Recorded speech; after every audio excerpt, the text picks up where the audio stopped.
Boom, bang. Boom, boom, boom. Vi er i et træningsrum i København et par dage før dronningens statsbesøg i Grækenland. De er 11 dansere i pivot, og trinene skal finpudses. Jeg har nerver på, fordi jeg er vokset op med dronningen af alle de historier. Altså, da jeg kom til Danmark, da vi lærte dansk, og lærte, der er dronningen i Danmark, kom og spurgte min mor, og hun forklarede, ja, selvfølgelig, der er dronningen og prinsen, og du ved. Så altså, det betyder meget for mig. Og så flyver vi rundt om ham og flyver ud. Det, at man som dansker, og at man som danser, og at man til med som hiphopper, kan blive inviteret med af selveste Danmarks dronning. Det jeg er meget stolt. Skal du sige 2? Jesper og Darsan er barndomsvenner og har danset sammen siden 10-årsalderen hjemme i Odense til konkurrencer. De dansede hele tiden. Vi var ude på gaden og stod danset for sjovt, og folk kiggede. Og den gav den der fornemmelse, fordi du har det sådan, når de kommer hjem, så er du med til at putte det der smil i deres ansigt, du ved. Altså, de er glade, og du er en af dem, der fik dem til at være glade. Tamilske Darsan Tiushelvam flygtede med sin familie fra Sri Lanka, da han var 8 år gammel. De begyndte deres liv i Danmark i en flygtningelejr. Siden flyttede familien til Herning, til Søndersø og til Vollsmose. Min mor og far, de er ikke vant til racisme og sådan noget, så de er ikke vant til det. Og vi gik igennem en del der. Hvad? Så, ja, altså hvad? Altså, jeg har fået tæsk, brændende kors. Altså, i vores skole, hvor der stod, if you want some fun, buy a gun, pull the trigger, kill a nigger, og så parentes mit navn, ikke? En ting, min mor har lært mig, det er, at man må aldrig, det sidste ting, du må gøre, det er at tage tingene som racisme. Hun har også oplevet en del, men hun ser det aldrig som racisme. Det er bare nogen, der har et dårligt liv. Kongehuset fik øje på pivot, da de sidste år optrådte til H.C. Andersen Weekend i København. Og nu er altså inviteret officielt med dronningen på statsbesøg. Hvad jeg har på spil i hele det her cirkus, som det jo er at komme til at optræde for dronningen, det er jo, at jeg skal jo sørge for, at tingene går op i en større enhed, sådan professionelt på scenen. Bum, bum, bum. Det er hedebølge, da de endelig er i Grækenland. På grund af forsinkelser er de først fremme ved hotellet i Athen kl. 3 om natten. Men det er fedt, altså at jeg er sådan lidt, og så dronningen bor lige der. Så laver vi baby freezen. Og så kører den. Jeg har dog nok sovet i nat, ikke? Så kan det være sådan, stå op 10 gange eller sådan noget. Kom for sent til flyet. De er dødtrætte, og der er prøve i morgen tidlig. Jeg sover her. Vi har der 4 timer. Ja. Det bliver vores center, ikke? Det er i morgen. I dag skal de optræde den første ud af 2 gange for regentparret. Det er et lille arrangement, og de skal danse et enkelt nummer på kun 3 minutter. For danserne er det lidt at regne som en forpremiere før deres store og meget krævende optræden i morgen aften.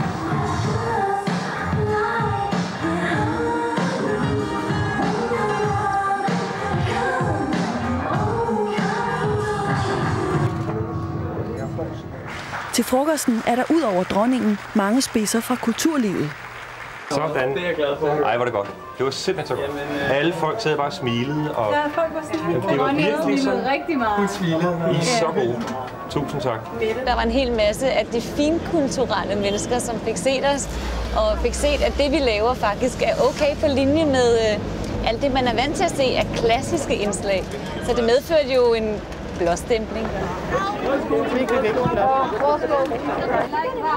Der er så mange kommercielle dansere i Danmark, som ikke får den anerkendelse, som de måske burde få.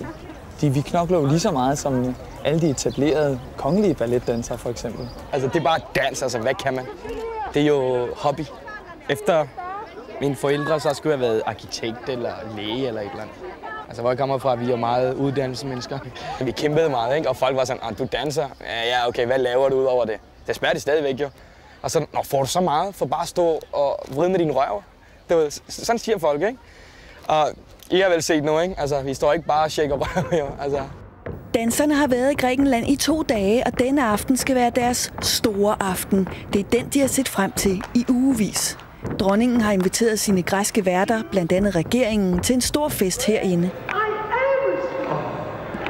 Og det er i aften, at danserne for alvor skal vise, hvad de kan. De skal optræde med deres fortolkninger af H.C. Andersens eventyr. Her Svinedrengen og dronningens ceremonimester ser til.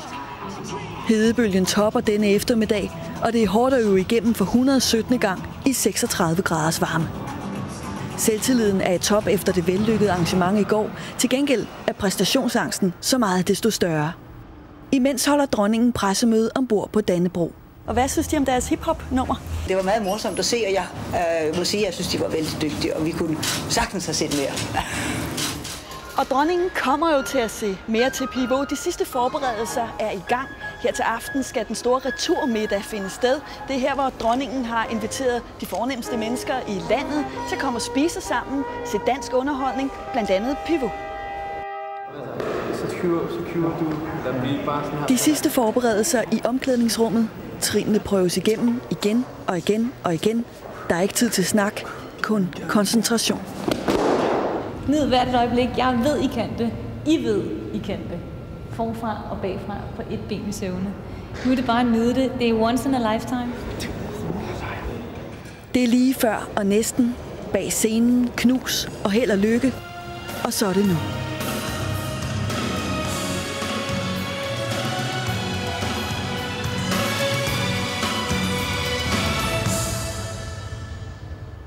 Danmarks store fortæller, H.C. Andersen, danser hiphop.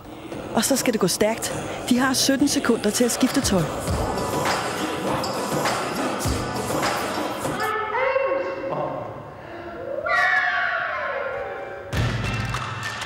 De forestiller svanerne, der tager godt imod den grimme ælling.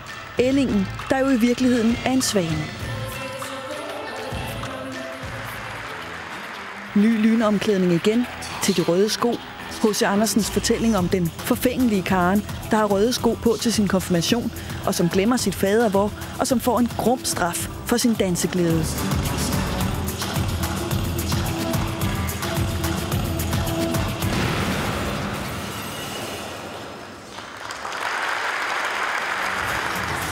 Salsa Mortala, breakdance og op på hovedet for dronningen.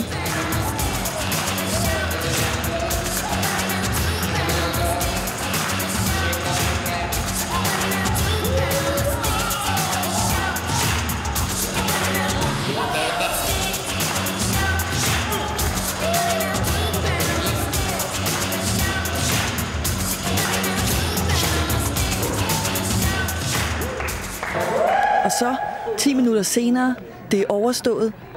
De er tilbage i omklædningsrummet. Jeg ved ikke, man. Jeg så ikke nogen fejl. Det var fedt. Jeg var sådan her, hey. Og de klappede, og de var på, og de sad bare og smilede, og alle sad bare og lyste, som jeg ved ikke, hvad jeg gør den juleaften, altså. Det var så fedt. Det var fedt. Det gik fejlfrit, så er vi glade alle sammen.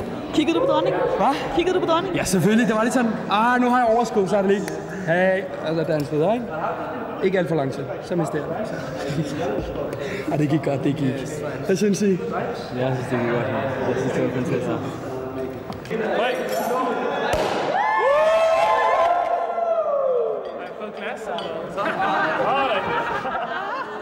Champagne, glæde og lettelse.